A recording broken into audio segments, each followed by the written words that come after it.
Now, we've all heard about those people that have a virtual company, and it seems like they can exist out there in the Ethernet or the internet, and who knows where they are. Well, I have a company like that. Now, I'm not recommending you close your office and send everybody home, but you could grow without building additional infrastructure. One of the biggest problems that small business have is we lock ourselves into overhead. And then when sales go up, the overhead is justified, but when sales go back down, we're spinning our wheels, we're spending a lot of money, and the staff is sucking us up. And it's not really their fault. We hired them. We told them we had work to do. How about if you became a little bit more flexible? Let's take a look at the screen. I'll give you some ideas. This is a picture of my office. And I know I've shown you this before, but I have 4 screens on my desk. I've turned them vertical so that I can see the important information, and this allows me to have communication with my 5 companies. I'll do things like keep my accounting software open so I'm tracking sales. I have communication with my managers through instant message. I'm watching my customer contact software all the time so that I can track to see if sales leads are coming in.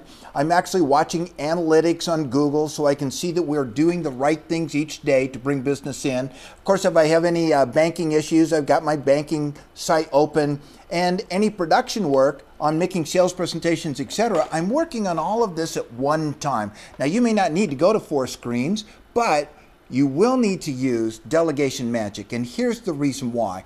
Now, I'm going to tell you exactly what happens when you're using delegation magic. Everybody doesn't have to work in your office. There are a lot of little things you wish you could get done.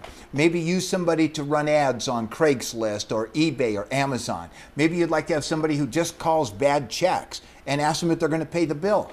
Maybe you'd like to have somebody doing some research. We tripped up a really hot micro market idea a few weeks ago. Accounting firms who are buying pay-per-click ads on a website, on the Google, and we have a website that's on #1 on Google because that's one of our skill technologies here. Well, who would want to rent that site in their town? The guy buying ads. And so I just used my delegation magic and delegated the work. I hired somebody part-time. I found them on Craigslist. I looked for somebody that knows a little bit about doing research on Google. It didn't take very much. And here's the miracle. Now let's go back to the screen. I'll show you what happened. I hired somebody who is actually working for me for $2 an hour in the Philippines. I don't care where they're at. This allows somebody in the Philippines can do this just as easily. And I gave them the job. Remember, I created the little movie. I created the movie on how to look up the names. And then I posted it in my library.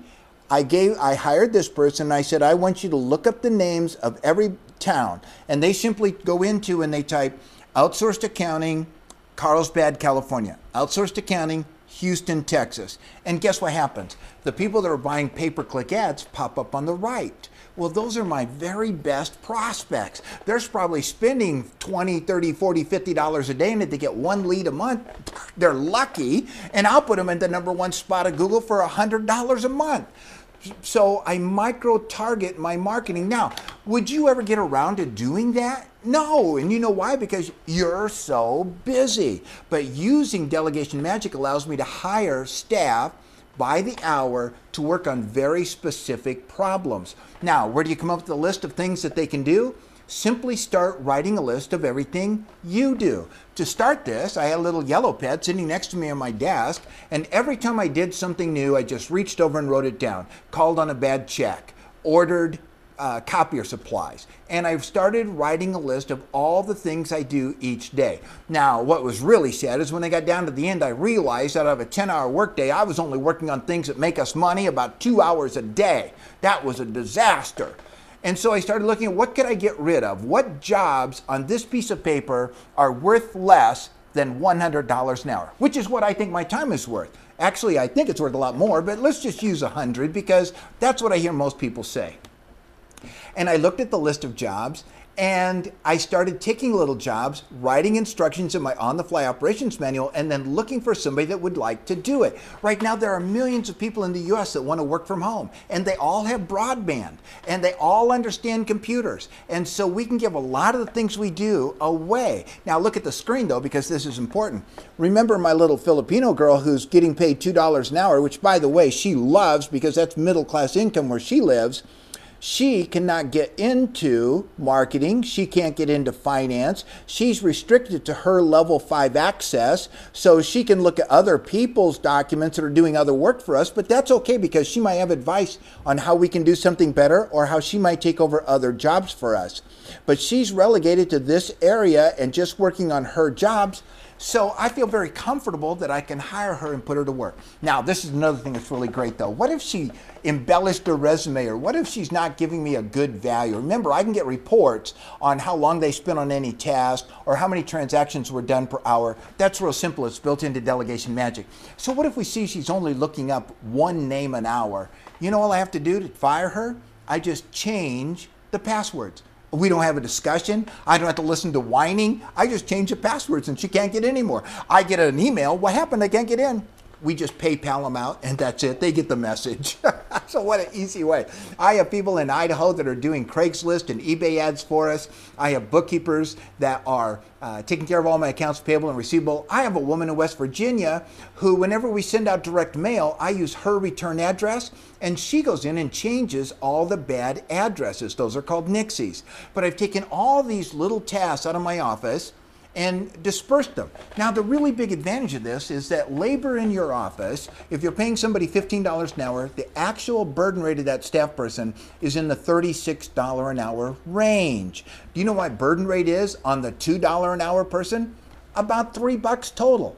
$2 to pay her and another $1, that's what I just figure amortization cost on running my Delegation Magic.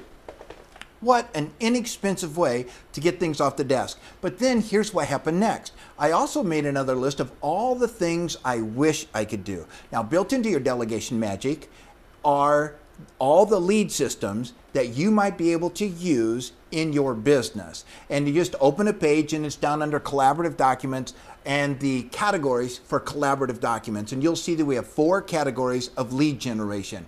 Now, a lot of this lead generation is too expensive to do in your office. And we just never get around to it. We don't do birthday cards. We don't send out letters to our competitors and ask if they want a joint venture, an ad campaign or something, because we're just too busy to do that. And it's too expensive to do it. So it never happens. But what if you could get everything done?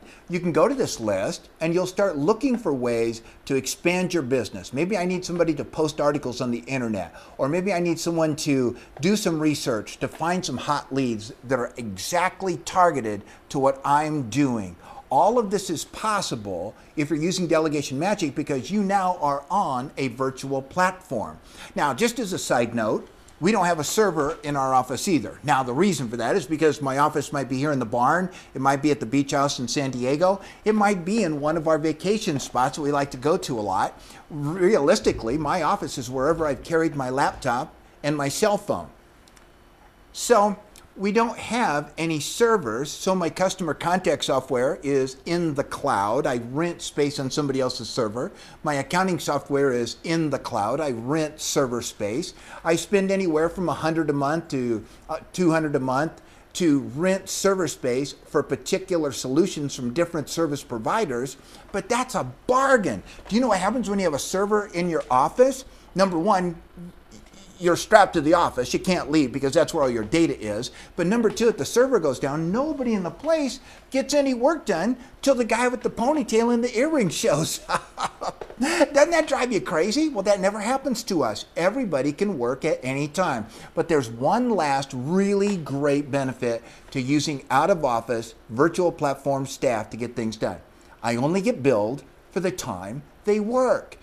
Now, if you have people in your office, you pay them 40 hours a week. If they've only got 32 hours of work to do, you know what they're doing, and they're not making you money. That doesn't happen to me. Our staff only work when there's actual work to be done. Now, I do have to meet with my top 5 managers. Although they do work at home, we have meetings on a regular basis, usually once a month, where we gather at my house or we're doing a convention or something around the country, and everybody flies in. We always make sure to meet a day early so that we can spend the day going over company goals and obstacles and other problems and opportunities, really. The old SWOT analysis, what are our strengths, our weaknesses, our opportunities, and the threats that are sitting out there. And those are the things I want to go over with my 5 key people as well as sales reports. All of this adds up to a very lean operation. My wife's been doing this now for 5 years, and it ranges between 12 and 14 people working for her in her outsourced bookkeeping business. But here's something that'll shock you. Her total overhead is about $750 a month. Now, if we had 14 people working in an office, our overhead would run easily, locked in overhead would easily be $10,000 a month. Hers is $750. This virtual platform, for some or all of your work, maybe just allows some of your people to work 1 or 2 days from home. Maybe it allows people that have sick children to stay home, take care of them, and still get a couple of important hours in today. This virtual platform is going to change the way you look at business. Your job is not to own an office or a building or trucks. Your office is to sell a service or a product to a client or a customer. And anything that takes away from that takes away from your bottom line. Hopefully moving to a delegation magic and using the virtual office platform concept will move you into the concept of reduced overhead. As Casey Truby, our job here is to keep your cash register ringing.